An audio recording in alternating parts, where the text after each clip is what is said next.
Greetings, everyone. I'm Life Design Coach Tracy Kaiser, and I want to welcome you to another taping of our conversation, Open Wounds.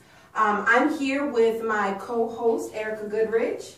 Greetings, good morning, everyone. Welcome to our first taping of Open Wounds. And we would also like to welcome and introduce our table guests. In fact, we're just going to let them introduce ourselves. So, to my right is Diamond Herod. Hi, my name is Diamond Herod. I'm an author of The Black Sheep Syndrome, which will be out very soon. Yeah. And we also have Chayezda Washington. Good morning, everyone. Good day, good evening, good afternoon. I'm Chayezda Washington, certified holistic life coach and empowerment enthusiast. I love it. Awesome. Well, our topic for today is one that we think is the beginning of all conversations. It's about what we believe to be true of ourselves as women. The title of our table talk is a little controversial. Yes, we did. Thanks to my sister friend. And the title of our show today is Open Wounds from the Shit We've Heard. Now, typically I do not censor or give a disclaimer for anything that I say. So I'm just going to say this, that this is an unscripted conversation. It's authentic, it's organic, and if it offends, we're happy, because that means at the point of offense, there's an issue that you need to discover. So when there's a point of tension from hearing anything, then maybe you should dig a little deeper with that. So if the word shit offends you, we apologize now, because it probably will be said very many times during the show. Simply because it's the topic of the show. Yes. Not that, you know, this is... Not that we're going to be cursing. Yeah, You're this right. is just the topic of the show. So in your hearing, you can censor your hearing if you like and say stuff or crap or mess. But just know that this is our unscripted table talk with the intent to bring about powerful conversations to elicit healing. Absolutely. And that's about the only disclaimer I'm going to give for the rest of our taping for as long as this lasts. Okay, there we go. Absolutely love it. So, with that being said, ladies, we're going to start the conversation. This is a two-part conversation, and one part is the shit I've heard, but for that woman who is going through it. So that means you have not healed from what Nana said, what Mama said, what Papa told you, the things that you are living right now that is total untruth, because you are living someone else's truth. You have not owned your own truth. You're living the fact that someone told you that you were not good enough, that you would never amount to anything, that you are just like your brother, or look at you, you're just like your father, you're no good, you're just like your mother. So if that is you, that will be the first part of the conversation. The second part of the conversation is going to be the conversation where we've healed through the untruth. We've healed through the shit that we've heard coming up as children. And even for some of us, we've continued to hear things even as adults. I can remember the time when I told someone that was very close to me that I was a motivational speaker. And you know their response? Since when did you become a motivational speaker? You know? So that was some shit I heard, right? Okay. And it made me question the call that I had on my life. It made me sit back and wonder and think at that point, wow, am I even good enough? Am I even worthy enough to be on a platform to empower women? Right. Am I really ordained and designed to do what God told me to do? Because someone that was very close to me said something to me that was their untruth of disbelief in me. And I let that validate who I was for just a second, because I'm mad. So with that being said, I think it's a good point. And as women, and this is really a show about women, we've heard a lot of things, and this is really not to bash the people from our past, because those people are in our, you know, Nana was in our life, Big Mama, whoever was in our life for a reason. And they taught from the place that they were. You know, they taught from the people that taught them. The discussion is about when does it not work for you anymore? When do you discover that, you know what, Auntie's truth just wasn't my truth, you know? And if it even if it's working for her, a lot of times we only examine untruths when they stop working for us. Oh, this, you know what, this isn't working for me, so maybe I need to re-examine this. It's like, to be honest with you, just because it looked like it was working for her doesn't mean it was the truth either. So I think that when and I'm just going to pose the question and you guys can jump in. What did you hear about being a woman? What it was to be a woman, to be feminine, that you have now discovered is an untruth, and why? I think I've heard this from my aunts, and I think I've heard it from my grandmother that there's always a competition between even your family members that are women. There's always some sort of competition of, you know, who has a man with more money, or who can buy the most shoes, or who can work 2 or 3 jobs and still have time for a man. Like it was always a competition for who could do it better, and the woman that could do it better was the real woman. Oh wow! Oh, okay. Wow. Well, for me, having grown up in a single parent home, my mom raised me on public assistance. What I was told is you can't have it all, and I didn't believe that. I did not believe it. It didn't sit well with my spirit, even as a young woman. And it's so funny, I tell people all the time, I was an entrepreneur at the age of 7 and didn't know it, right?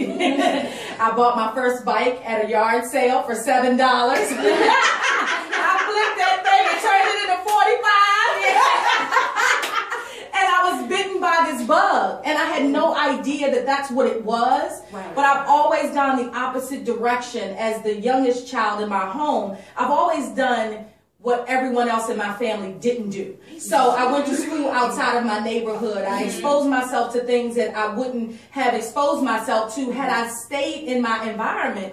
And I honestly believe that with faith, hard work, and perseverance, a woman can absolutely have it all. Right. She can have a family. She can have relationships. She can have good girlfriends. She can travel. She can be well. She can be healthy. And those aren't things that any of my family members are experiencing today, nor do they understand that it's possible. Well, Chaz, you bring up a good point. You said that even though that's what was told to you, and you lived in that behavior, in that environment, it didn't sit well with you. So you knew from an early age, this is not my truth. Yes. So I want to ask Diamond, when you hear about, oh, well, there's this internal competition, or maybe it's unspoken, maybe it's spoken, I don't know. How does it make you feel to know that you're unconsciously in a competition with other family members to see who's the real woman? I personally I could not understand why I felt like I had no chance as a woman, because I was like 12, 13 hearing these things, and I'm just like, well, I'm just trying to make it into high school. That's all I'm really worried about right now. And for me, it was really weird. I was more focused on because I went to the Baltimore School of the Arts for high school, and I was 13 in the 9th grade, so I was younger, and I was trying to figure out, well, how am I going to be able to sing classical music and read music all at the same time? I was not worried about a man or like trying to make a whole bunch of money. Like, I always had the thought of like, okay, well, what am I going to do next? But I always felt like I didn't have time to worry about this competition with my family, who I honestly, I pride them in the things that they do. I don't have time to be in a competition with them. Right. It was for me, I couldn't get with it. So like I was always, like you said, I was always doing the opposite. I was always being the opposite, because I knew if I followed in those footsteps, like I was going to drive myself insane. Gotcha. Yeah. I love that. Did you see it play out though? As far as like The competition, did you see it? I did see it play out. My cousin Tashia Ward, she sings also, and we would always sing together in church or outside of church, and it always seemed like they always rooted for my cousin more than me. So, and I guess it's because she was older than me. I don't know, maybe because she had a boyfriend already. I don't know. But it would always seem like they were always trying to put us against each other. But to us, we were just rooting each other on. We didn't see it. But for everyone else, it was like she was the better woman, basically. She was the better female. Right. So it was like, it got to a point where I was just like, you know what, I don't even care anymore. I'm just going to do me, and if there's an issue, I'll probably just keep myself away, or like have my space. But in that moment of realizing that like this really is something that they really believe in, like it's always a competition. I laughed a little bit because I was just like, I don't get it. I don't understand. Right. Well, I mean, it's good that I think it's important too to note for people that are watching this is that just because it's said and lived out in front of you, there's that deep place of knowing that we all have. Exactly. Some of us realize it at 7, some at 13, some at 35. Exactly. You know what I mean? There's that deep place of knowing that this just doesn't feel right to me. It's wonderful that we can have people like you guys to see it early in life. But that's not what we see in the masses of folks that I think come through my doors as a coach, and your doors as a coach, and maybe even yours, Chad, as a coach. What we have seen is that this thing play out over years and generations of I'm in competition, mommy likes me best, so I'm the better sister, and then you have children, and so you do what you know to be your truth at the time, and you kind of pass it down, to your children. So we've seen this play out over generations. So I think if I could share anything with that person that's watching right now that feels like, yeah, I know my mom said it, and I want to be the good daughter, and I want to listen and obey, and I want to receive her love. I'm just going to do what she tells me to do, but it's your life. And in that place of knowing, if you know it not to be true, then you can accept it as your truth, because then if you're living an untruth, you're living a lie. Yes. And what we've said as coaches is if you're living a lie, then you're not living. Exactly. You are walking dead. And you are the walking dead. And if you're walking dead, that's not good. That is so unhealthy. And I thought about the competition as you were talking, Diamond, and I remember as a kid, my mother had this habit of just saying, oh, it never takes Erica long to learn anything. Erica this and Erica that. And I did not realize until I became an adult how much that impacted my sister. Because even when we would sit, and go through school and have to do homework, when we became adults, she would say things like, oh, I remember it took Erica that quick to get it. Wow. But, Sharon had to sit at the table for hours to get it, not realizing how that diminished my sister's power on the inside to even have the faith to believe that she could get it like that too. And so we grow up with this thing thinking that, oh, I'm the one, but the one got in trouble all the time. So the flip side to that one was, then I had to hear on the flip side was, well, you need to be more like your sister because she's never in trouble. Your teachers are always calling me. I used to get the deficiency notices. Will not stop talking in class. And you still will not stop. But you know what? Because there was something different in you. Absolutely. And she did see something different in you, but didn't know how to express that. Now that I can connect to, and Chad, I can connect to that as well. We grew up poor. We were in, I'm a Baltimore chick. DC. I'm an East Baltimore chick. East side. East side. Oh, we got all the time. This is a Southeast girl.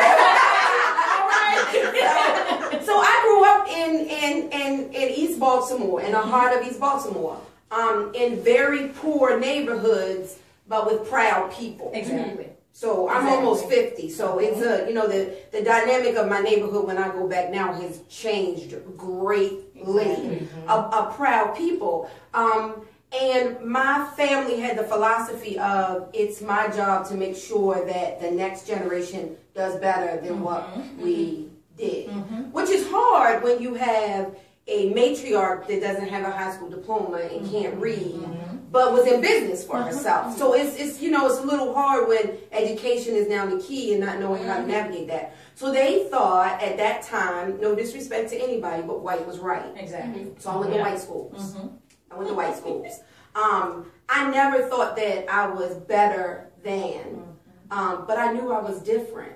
I couldn't really put my finger on it.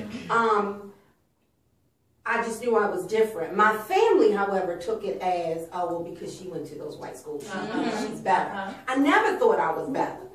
Even after getting degrees and going back, I still went back to East Baltimore and worked in I don't have no fear walking in the streets of East Baltimore. I can walk in a bar, crack house. I don't have that fear. I never felt like I was above anybody. Exactly. But I did know that I was different because I saw a different perspective of things. So when I went to, from the pre-K through 6th grade, 5th grade, I was the only black in my class. Wow. Yeah. So only black in my class, but never thought I was better than. I just knew that I was different. And my journey became trying to figure out what that different was, and it played out really really weird depending on where I was in my life. So I'm like, I think I'm really different, so maybe I should do this, or I think I'm really different, so maybe I should do that. Until I was like maybe in my 30s, before I realized it's okay for me to show my difference. Because before I didn't think it was okay. Yeah. Because it was so different. Yeah. You know how you turn sit the in light off. Yes. Now, when you talk about turning the light off, I have been that loud girl as the captain of the cheerleader squad that everybody heard before they saw.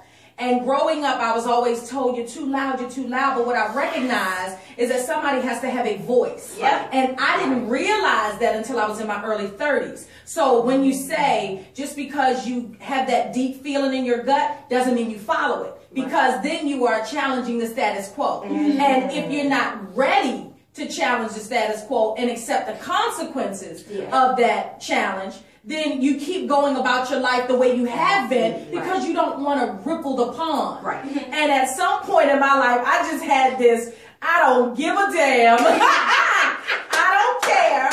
I also had to distance myself from family. So I completely understand that you have to honor yourself enough to say, this is not acceptable to me. And it was at that point that I recognized there are some people who shy away from public speaking. There are people who are deathly afraid to get in front of a room and speak their mind, or who will not raise their hand when called on in class. I was the first kid to raise my hand. I was the first kid to write on the chalkboard. I was that kid who, if a conversation had to be started, I was willing to ask the hard questions. I've also been the only black girl to work in environments. I come out of finance. I left an 8-year finance career, where I was the only black girl in this office of multimillionaires. And I kept asking myself, why am I here? Why am I here? And I learned that I was there to get the information. So when I left, share it with the people who needed it. But I was not supposed to be in that environment other than to extract from it what I needed. But people would call and they would say, well, one guy said to me, and I will never forget. It's one of those never forget moments. I was working in a firm in Bethesda, and the gentleman called a client and said, I speak to her every day, and she's so well spoken and so put together. And he asked one of the sales reps, he said, so what does she look like? And he said, she, appears to be blonde hair and blue-eyed on the telephone. He said, you couldn't be further from the truth. You couldn't be further from the truth, but I always injected myself in environments that I could learn from and take what I needed and rolled out. So I didn't have any hard feelings leaving the investment firm that I was at for 8 years, but I know my passion And my purpose and what I'm here to do is use my voice. Right. I wasn't given this voice for, Right. to just sit back and hide behind it and not put it in front of a room and express what people aren't willing to say. Yes. So this platform, when you called, I was like, sign me up. It's hard for me to censor. I've always been a straight shooter. I don't know how to hold back when it comes to life-changing conversations. Right. There are enough people out here who are going to lie to you. I don't need to be one of them. Somebody has to step up and tell the truth. Right. And whether you like it or not, it is what it is. Absolutely. And you either grow from it or you pull back and you say, I'm not ready for that. But we are too grown. Well, that's a good point, because everybody's voice, everybody has a voice, and you have that so that can be shared. But there are folks, and I'm speaking to some of those people out there that don't trust their voice. Yeah. They don't really know the authenticity of their own voice. There's their voice mixed in a little bit with mama's voice, a little bit of, and I was one of those people. Yeah. Had my voice, but like you said, getting out there and challenging that status quo, it slaps you around a little bit. It hurts. I mean, it's a pimp slap. It's a be where my money slap. Yeah. It's not a, it's not like a,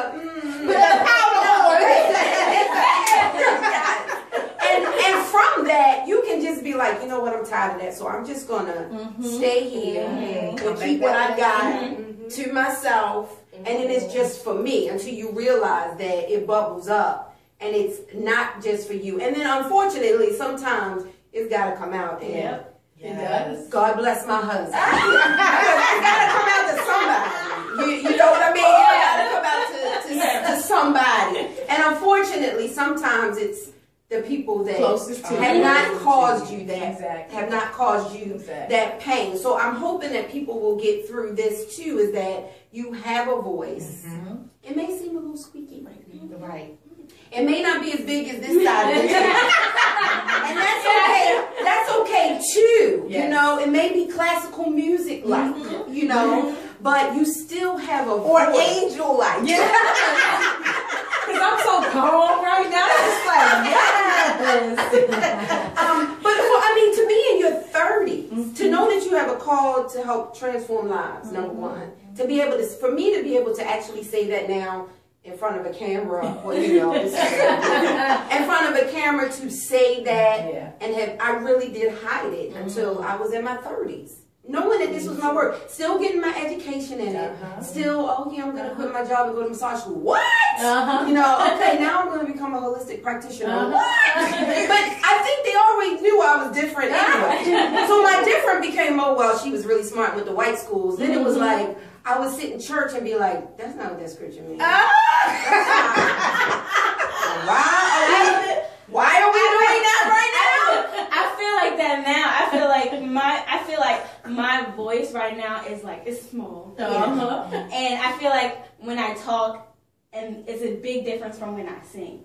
Or it's a big difference from when I write. Because when I write, I realize, even when I read it myself, there's a lot of things that I did not catch myself when I write. And I feel like my bubbling point, my breaking point was all in the book.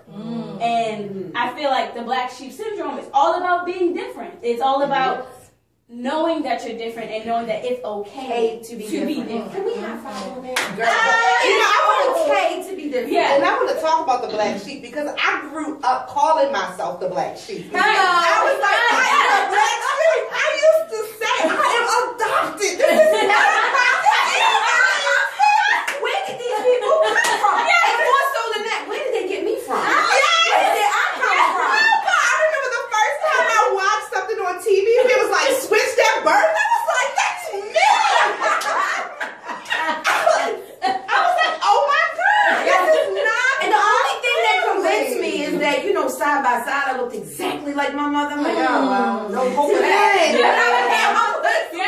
I really had that Black Sheep syndrome because, I was the one that talked all the time. I was the loud one. And everybody would be like, oh God, here she comes again. Can you just tone it down? Even now, I feel like the Black Sheep when I'm in any environment.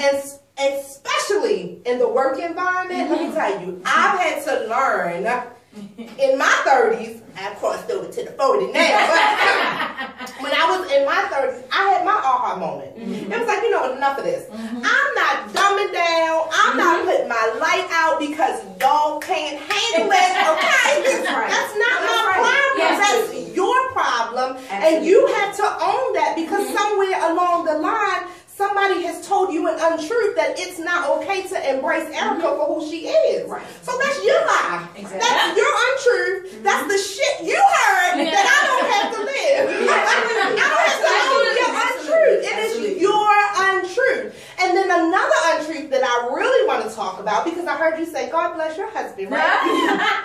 So it just brings up that it's untrue. You know, growing up and hearing my mother say over and over again that the man is supposed to do everything. Okay? This is the untruth that I heard. Okay.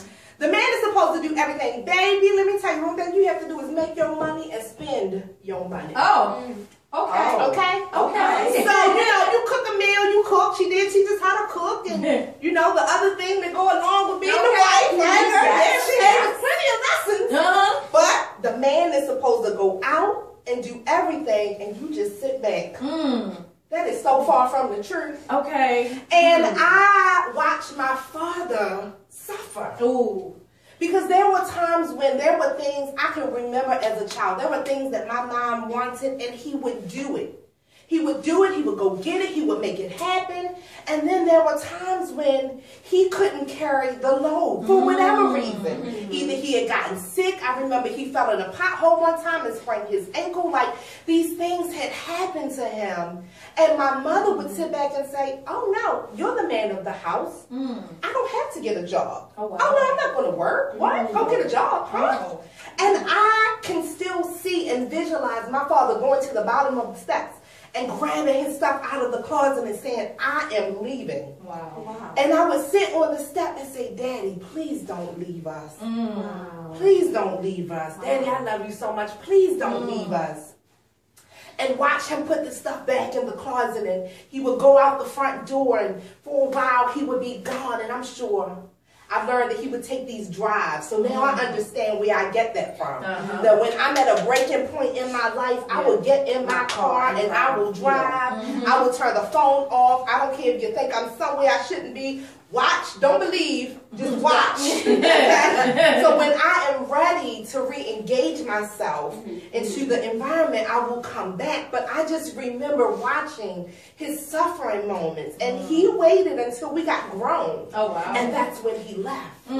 But that untruth carried over into my marriage. Oh, yeah, it does. Because mama said, you're not supposed to make more than your husband. What?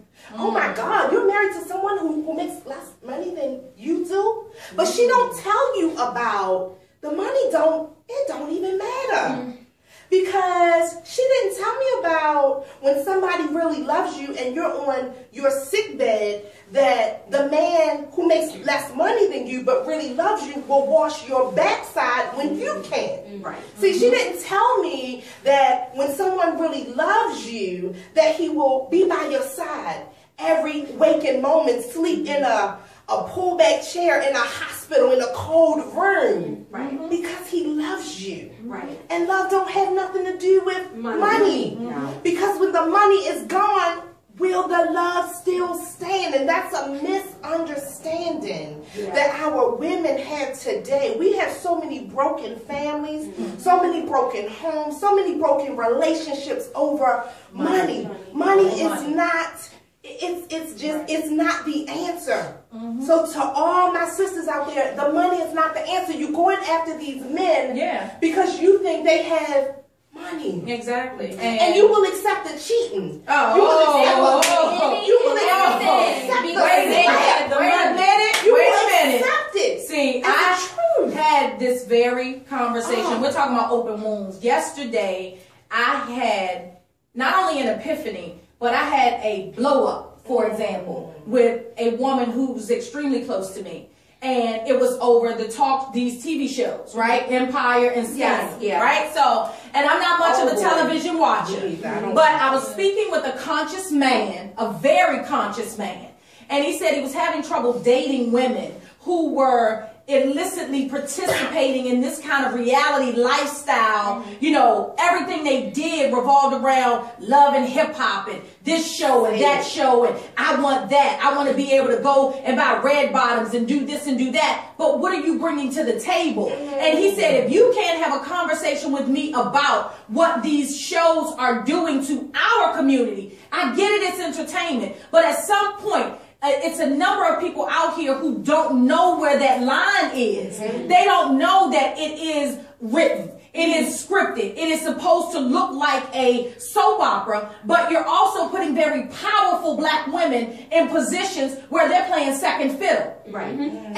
accepting, and I don't care if it's the president or whomever, an empire of record producers or what. This woman is educated and she's, you know, black and she has her own thing. Yet you are accepting being runner-up to somebody who's never going to leave their wife. Right. You will never be out in the front. You're talking about goals and dreams with a man who is not your man. And that's all playing out on television. So much so they're hashtagging all on social media and they're doing play-by-plays of this show and so engrossed in it. But we're still not talking about Ferguson. We're still not talking about what needs to be talked about in our communities. We're still not addressing single parenthood. We're not addressing, you know, the number of black men in jail. We're not addressing the school system. We're not addressing our financial stability. And it's not about money. But what I learned is at T. Rowe Price, where I left an almost 8-year career, it's scary to me to know of the 100% of people that will reach the age of retirement,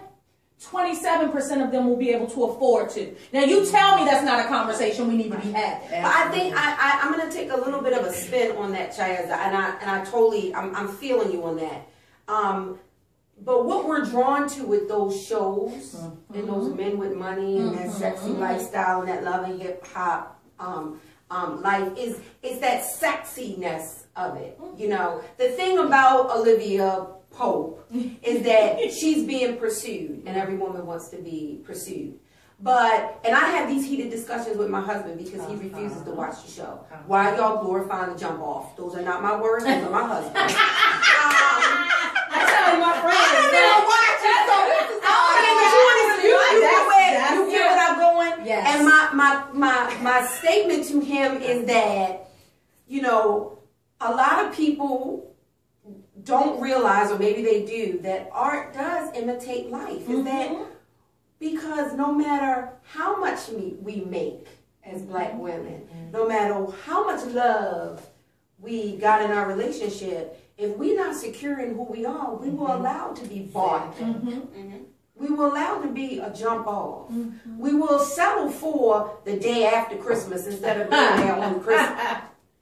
We will accept the Valentine's Day gift coming at 11:59 because you was with your main chick all day long. We will accept that because we just want something.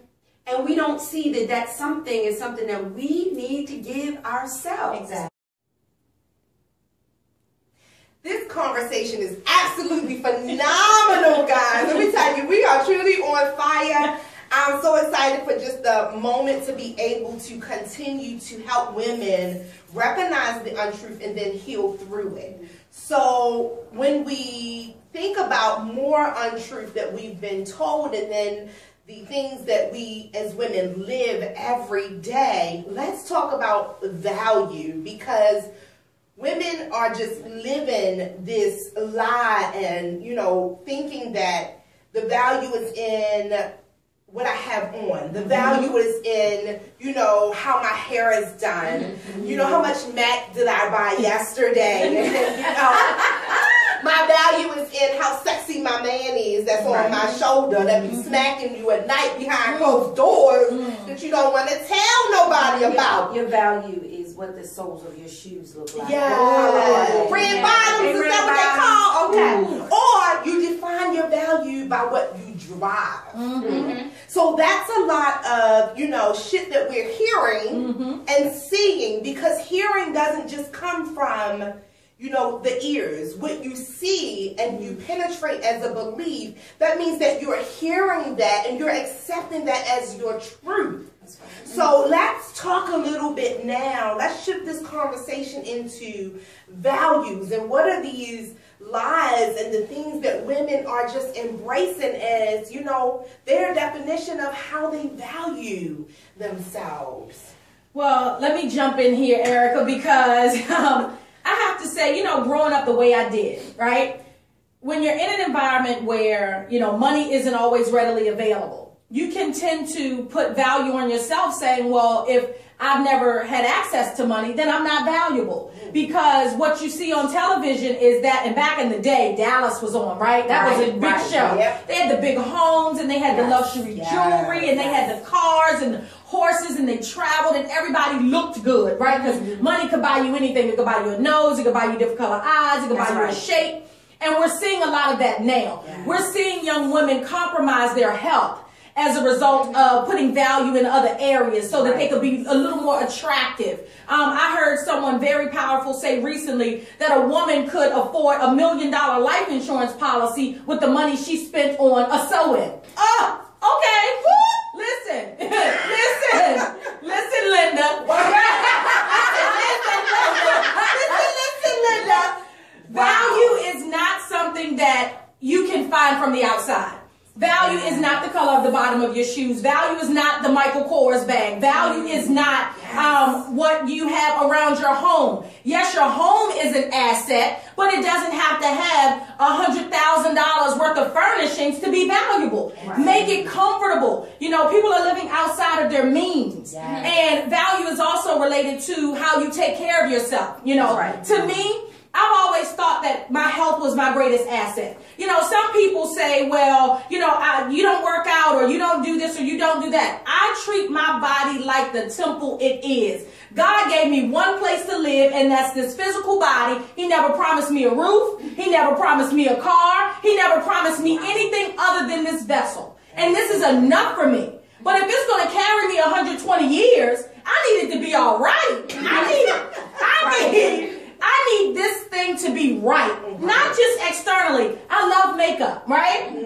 I'm a girly girl, okay? I love curls, I love jewels, and I love, you know, I switch it up on them, right? I'm blonde one day, I'm straight the next, I got a big afro up under here. But when it comes to my well-being, I put the absolute best food and nutrition in my body. I make sure that I journal. I've been journaling since I was 14. I make sure that I get my thoughts out. As she said, your voice may be small, but the words that you can put on paper are powerful. And I tell women all the time, I mean, if you don't have the courage to say it, write it. I used to write letters to the father of my children that I never mailed to him, that I never even physically gave to him. But I had to get those emotions out. I had to get them out because I didn't want to be bitter. I didn't want to be the angry black woman, you know, who had kids with a man who promised me a future, right? And it didn't manifest. I didn't want that to be, because what I learned, and I've been raising my kids a single parent 19 years just about, right? But I had to make a decision, right? I had to decide when they were younger and I was put in harm's way. And I said, oh no, this isn't going to work for me. You can't put your hands on a sister. I can't deal. I can't deal. So let me pack up these babies and let's get on out of here. But the conversation I had with myself as I was bawling my eyes out, sitting on the floor in the closet, right? Because you have to do that. My kids were 4 and 2. And I looked at them and I said, when they're old enough to ask me the question, why did you stay and you were unhappy? I didn't have an answer. I didn't have an answer. I did not have an answer. So I said, you know what? I can't stay here. I would much rather do this on my own and make sure that my kids are safe and happy and value my life, because I didn't know what was next. And a lot of times, and what I saw in the relationship that I experienced, is that the father of my children came from a two-parent household. His parents were married. I thought that they had it together, right? From the outside looking in, it appeared to be beautiful. What I learned was it was all a facade. Right. He hadn't had the right upbringing. He had no value when it came to the mother of his children. He thought that I was supposed to accept whatever he dished out and it was just going to be that way. He thought that he could throw money at me and I was just going to take what he was I was like, oh no, I'm not your mother. I'm not your mother. Right. Because when my girls, and as they've gotten older and we've had this conversation about, what they missed and how he could have been, a better asset to them. And I said, well, and my youngest daughter said it best. She said, you can't miss what you never had.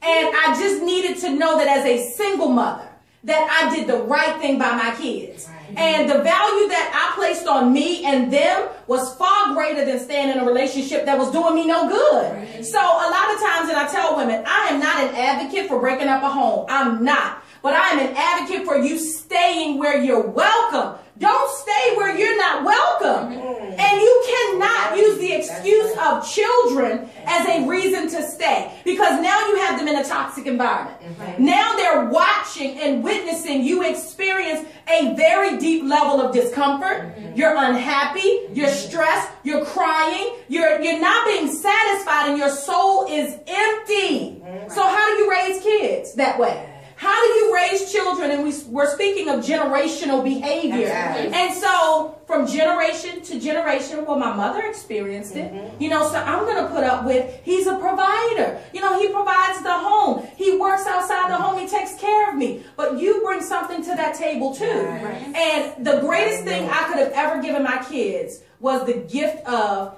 a safe environment and knowing I was blissfully happy. They know what it looks like. You can't be willing to tell your kids to do something you're not.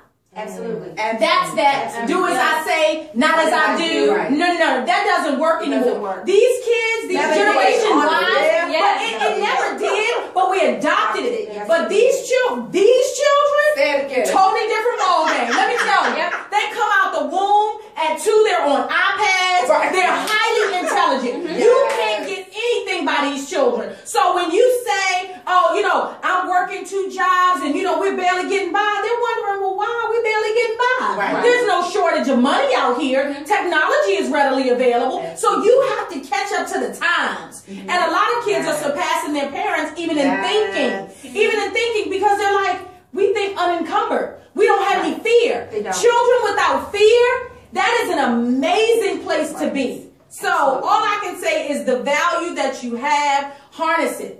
Harness that value, pass that value down to your children. If you don't have children, your nieces and nephews. If you don't have nieces and nephews, get out in the community. There are kids who are looking for role models and they need to see what it looks like. I can't tell my kids to go and pursue their dreams if I'm not willing to step out and pursue my own. So they will see me fall. They will see me have rough times. They will see me, want to bang my head up against the wall, but that's life. But if I give up, then I'm also giving them permission to give up. So lead by example. Well, I think it's really important too, Chaz, about the value because we don't know who's watching our conversation or who's hearing our conversation. But there are people, I spoke honestly about not really finding my voice till I was in my 30s, is that there are women out there that are our age that don't know that they have value, don't know how to find it, looking for it in different ways. And because we really hope that these conversations will heal, we need to talk about how they can identify that value in them. So I don't want to get, I said I'm going to be PC. I am a coach. I don't want to get pegged as the church girl necessarily, but I do bring it back because spirituality is a huge part of who I am. Exactly. And I think people need to know that you are born with this. This is a divine right of yours. It is. To be valuable. I know men always, and someone go, what do you bring to the table? You at your best is enough to bring to the table. You don't have to come to the relationship with a BMW and a closet full of clothes and money to buy a sew-in. You buy a wrap. You don't have to come. When people say, what do you bring bringing to the table. You know, I Love find that our men now that feel like they're in a position of affluence, like they feel like they the catch, they the big fish now. Now they on the other end interviewing us saying, what do we bring to the table? And they're looking at some external stuff. My house ain't gonna match your house. That's not what I'm bringing to the table. And it don't mean that because my house is smaller than yours, I'm gonna move in with you. Because I mean, I want to give up my own house. Exactly. Do you understand what I'm saying? Exactly. So I think that we have to talk about how to find that value. Number one, I think you have to know that it exists. And it's not determined by what you see around you. You could be living in the projects right now and have value. Been there. You understand? Your mom could be missing for a couple days because that's her routine, unfortunately, on the weekend. Or dad could get paid and be like, all right, I broke off my piece to the family. I'm good. I'm about to go visit my Olivia for the weekend. But I know y'all okay, and that's okay because your mother has accepted that that's his role. And you still have value. You could be hurting and still have value. You could be in pain right now. You could be in a relationship that is toxic and still have value. The first key to healing and transforming is to become aware of who you are. There's got to be an awareness. My philosophy is awareness, acceptance, and an action. You've got to be aware that you are enough, that you have value, that no matter what relationship you're in, no matter what place you're in, if you're in school, if you're writing a book, if you decide, I don't want to do this anymore, if you say, this man that I'm laying next to in this wonderful house with this closet full of red bottoms ain't doing it for me. I mean, I'm borrowing this from Dr. Phil. How's that working for you? That is really a good question. How is that working for you? I used to say, is it making you feel happy? And then there's some people out there that are like, yo, I'm absolutely happy doing what I'm doing with whoever I'm doing with. I'm like, okay, so my next question's got to be, well, how's that working for you, though? At the end of the day, do you lay in your bed? And I have a gratitude journal. I don't have no problem writing my 5 things that I'm grateful for at the end of the day. Are you grateful for something? Do you feel fulfilled? Do you feel like your life is now on track, on purpose? I'm laying my head down on this pillow knowing that I did everything I needed to do today to fulfill God's divine purpose in me. If the answer is no, that is awesome. Because tomorrow, if you get a second chance, you can do it. Exactly. It's about finding your truth in that value. I have value. And everything, I bring something to the table, and it doesn't have to look like diamonds.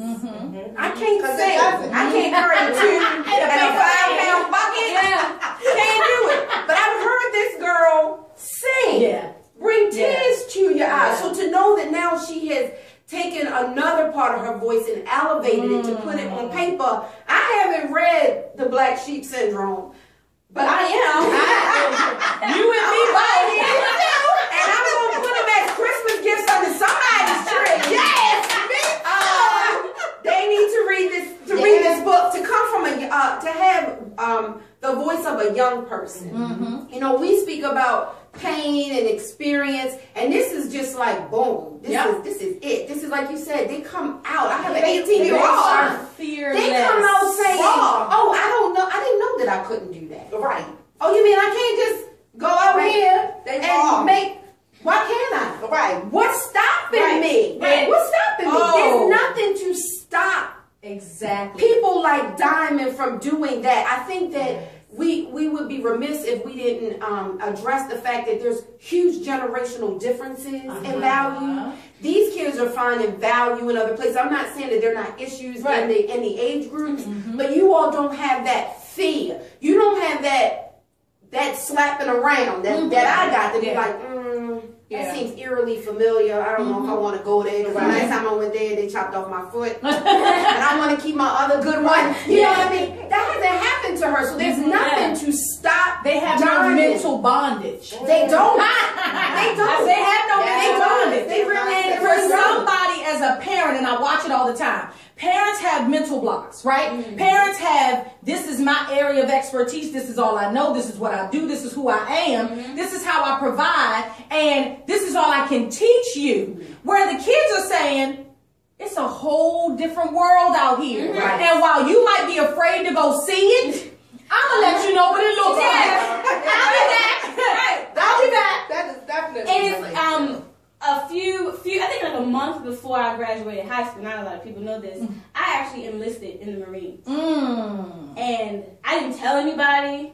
I felt in my spirit that I needed to go, that I had to go. Wow. And even though I did not, I almost went to boot camp, but even though I did not go to boot camp, during that process, I realized that not necessarily do I have to be in the Marine Corps, but I have just something in me that wants to help and that wants to be a part of a team to help other people. And for me to give my life, put my life on the line, I was just like, I'm cool with that.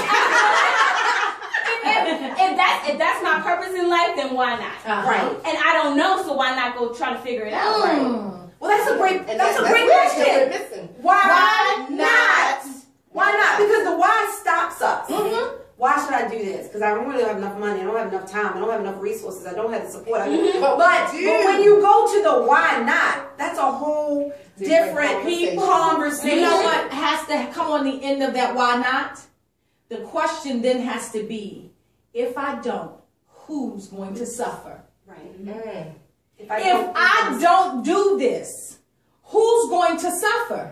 And we often think we're so alone, right? Like when I met Andrea and I was able to meet you and I was just around, and I've been in many circles. Like I'm one of those people who kind of moves about. I'm an untethered soul, right? I'm like, look, I love it. I'm from DC, but I'm the worldly person. I want to touch every continent if I can. I want to meet every kind of person. I want to be a nomad for a minute. Give me a backpack and just let me go see what's out there. But before I met Andrea and I started to get into this circle of really, really powerful women, I was starting to feel a great deal of pressure, because when you go out and you say, I'm going to change the world, every obstacle that you can imagine is going to come before you, because now you've spoken it into the universe that I'm going to make a difference. So because you're no longer playing it safe, you're no longer going to just get the good grades and say, I'm going to shut them down and be quietly about your magnificence. Now that you stepped out there and said, you know what? I want to make sure that I touch 10 women's lives, because if I touch 10 women's lives, that's going to touch future generations. Or if I go and touch one woman's life, she may have 5 kids. And those 5 kids may have children. So you never know how far-reaching something you say or something you do is going to affect anybody else. But what I started to ask myself, which is why I knew I had to fulfill my purpose, is who's going to suffer if I don't? And some people can't do it for themselves, so we have to address that. Some people are such givers that if you ask them to, just take a day off. No, can't do that. Just go to the spa. No, can't do that. Go check on, a movie. Do something for you. Can't do that. But I need you to do this for me. Okay, I'm there. Or your mom needs you to do this for her. I'm there. Because people sometimes serve others more than they serve themselves. And so if they can switch it, if they are that person, and you put others before you, then ask yourself that question. If I don't do this, who's going to suffer?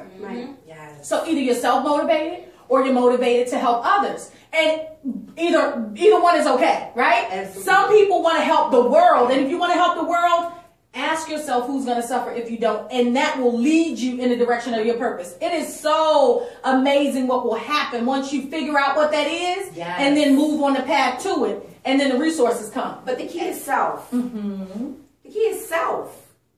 You got to do this for yourself. As women, at least in my generation, I know we're a little far from here, but at least in my generation, it was that thing about if you put yourself first, you're selfish. So when we have our to-do list, is hubby and kids and church and work and housework and blah, blah, blah, blah, blah, blah, blah. Then Tracy. And me. Then me. Right down at the bottom. But what I've learned, and very late in life, from, had a failed marriage to now in one that, It's good. Well, yeah. Is that if I don't put self first, if I don't find my value, if I don't heal those open wounds, if I'm still crying myself to sleep at night, if I'm still unsure, if I'm still trying to please my husband. Now, don't get me wrong when I say please my husband. We want to bring each other pleasure. But if I'm looking for him to validate His me approval. in that pleasure, if I'm still looking for him to applaud and say, oh, good wife. If I'm still doing that, then I really have not been selfish enough to explore what my value is and where I am. And if I can't do that, then healing can't begin. If not, I'm aware. If I'm unaware, unconscious of really where I am, who I am, if all these truths that have pervaded my spirit that I've heard from all these women and from experience and life smacking me around, if I have not discovered what my value is and who I truly am, who is really Tracy, and what my purpose is, then those wounds are going to always be open. They're going to always be open. And then the only thing I'm going to be looking for is a Band-Aid. Can I just put a Band-Aid? Not real healing, because the Band-Aid ain't the healing. The Band-Aid is brushing it under the rug until the rug gets a lump in it. Then you just need to move the rug in the basement, and you get a new rug to sweep more stuff under the rug. So that's what I'm hoping that people will get, is that they have to spend time with self. They've got to discover who they are. They've got to be aware that whose truth they're living in the first place. If you're good, if you do the self-examination, you're like, yeah, I'm living a life that I want to live, I'm living my truth, I'm good with this, then what's your next move? Don't be like me and wait till you're 30, in your 30s, to decide, okay, I can open my mouth now and let people know all of this I actually have a voice, and it has value, and it's helping people. And I'm wise. And I'm wise. I don't have to punch your clock. And I get this, all those thoughts I had in my mind, all that stuff I read in my journal.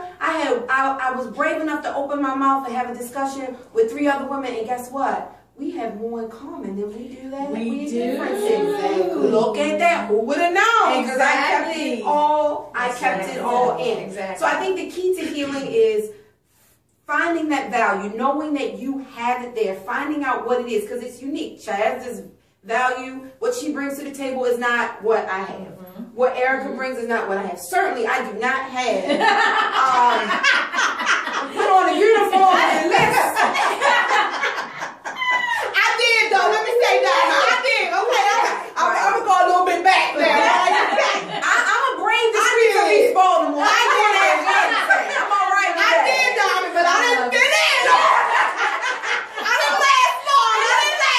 Is there a punch-out button? I was like, oh no, this is not for me. I can't deal. I gotta ask for permission when I can go to the bathroom. I mean, but you know, it just goes to speak that how far your passion will carry you. Yeah. So you need to find out that you need to know, not find out. You need to know, and really in that deep place of knowing that you have value. You need to figure out where you are in your life right now, and is that good enough? Ask the whys, the why not. Who will suffer if I don't move forward? If the answer is who will suffer is you. Woo! You better get to moving. You better take off them red bottoms and put on some Nike track shoes and start running to your life. Yeah. Right. Yeah. Because if you don't, then you're going to find yourself in the closet. You're going to find yourself locked in the laundry room with that question as to, oh my God, what's next? Or that those bad thoughts are going to start contemplating, well, if they really don't need me, then why am I here? And then the suicide is going to come, and you're going to feel like, they would just be better off without me. But that is a lie, and let me tell you, don't put a period where God only intends for a comma to go. I know that's Place the comma there. Say that, okay, I'm going to take a time out for being everything to everybody, and I'm going to take this time to put my own oxygen mask on. Because you have to put your oxygen mask on first. When you talk about healing, that means that you are coming to that place to say, you know what? I am good enough. I'm good enough. I am value. I I am beautiful just as I am. And as a result of that, now that I can sit down in the laundry room and I can put my oxygen mask on and I can know that, my purpose is that I go out here and I make a difference and that I impact the world in whatever way that is. When you get to that place, and if you're not there already, it's time to make the shift. Life is not going to stop. It is not guaranteed that any of us will even make it past 2 hours from now. Exactly. So what are you doing with your dash? Your dash is that year that you were born. For me, that's 1974. But what about the time till God says it's over? Right. Have you left your legacy? Can people turn around and say, I remember just how beautiful she was. I remember her voice. I know how she smiled. I remember those questions that she asked me. That's the legacy that you leave. But if you're not leaving a legacy, then people are watching you walk dead. And if they're watching you walk dead, you're not alive. So that means you're not living anyway. Wake up. It's time it's to not live. what you gather, it's what you scatter. Wait a minute. Everybody get the pen out of now. Hold on. Say that one more time. Not what you gather. It's what you scatter. And I would call her a seasoned woman. I love it. Not an old lady. Not an old lady. Women. I heard her say that phrase a couple of 3-4 months ago, and she was on the news because she had put together a program for young women whose parents or whose family members were in jail, and she took those children to the jail to see their parents, to see their uncles and their cousins for the first time. Wow. And she had been doing that almost all of her life, and it wasn't about the money. It wasn't about her getting all the recognition. It was just that she wanted to leave a legacy, even if it wasn't with her children or with her family. She had extended family with these girls, with these boys, and she said, "It's not what you gather, it's what you scatter." Wow. So that's a Wow. Oh my gosh. Okay, so I'm having a coaching moment right now. So anybody that's watching this, get out a piece of paper to write. And let me tell you something. I really feel like I missed my financial calling because I should have stock in cards, because I use these cards for everything. I love it. So I'm just gonna say this. Here's what I want you to do. I want you to write on a piece of paper. An index card would be great. These 3 things that I want you to tell yourself to help begin the healing. I am enough. Not good enough. I just am enough. I am enough. I have value. And to piggyback on what my sister friend said here, this is where I'm placing my karma.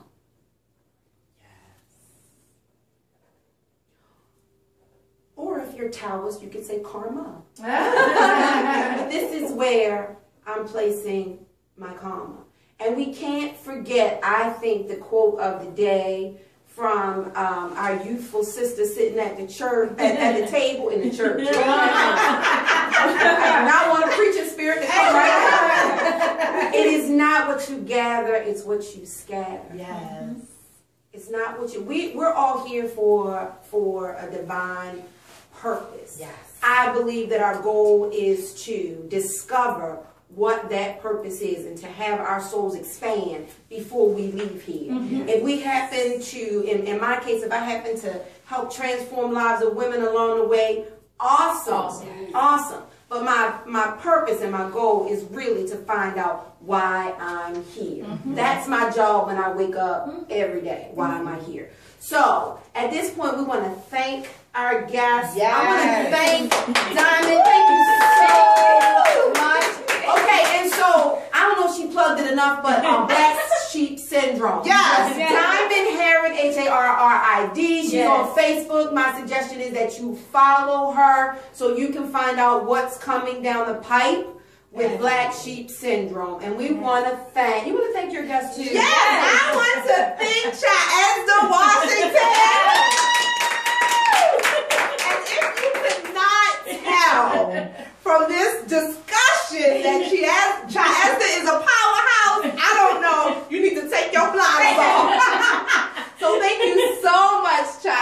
She is also on Facebook. So if you need that holistic healing to go on in your body, please reach out to her, because she did help a couple. You know, she helped me with a couple of things, and cleansing, you know, to curve a couple of curves and everything. So I want to thank our guests. I want to thank you also for taking time out to be with us today. I mean, I know that as women, we are super busy. We make ourselves a little busier than we have to be, but you still took the time out because you are invested in your own healing, and we thank you for that. We also want you to continue to connect with us. This is a conversation. We want the conversation to continue. So you can email us about, you know, what you've heard on the show, what you like, even what you didn't like, because we're open.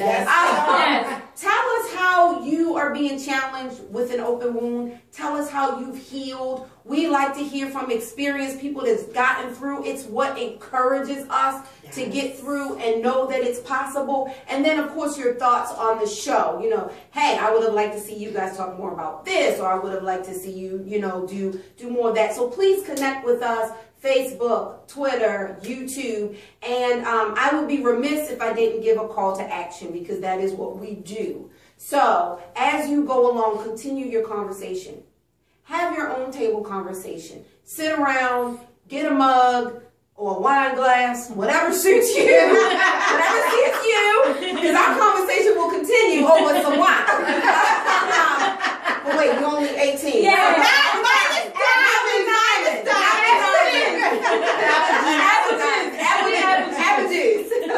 Continue the conversation. Have the conversations in your home, in your neighborhood, in your church, with people that you would normally not have a conversation with. Start the conversation. Help somebody else heal while you're going through as well. So we encourage you to keep having the conversation. Know your value, know your worth, and begin the healing. Absolutely. So guys, we want to again thank you for sharing your heart and your thoughts, your passion, and your story.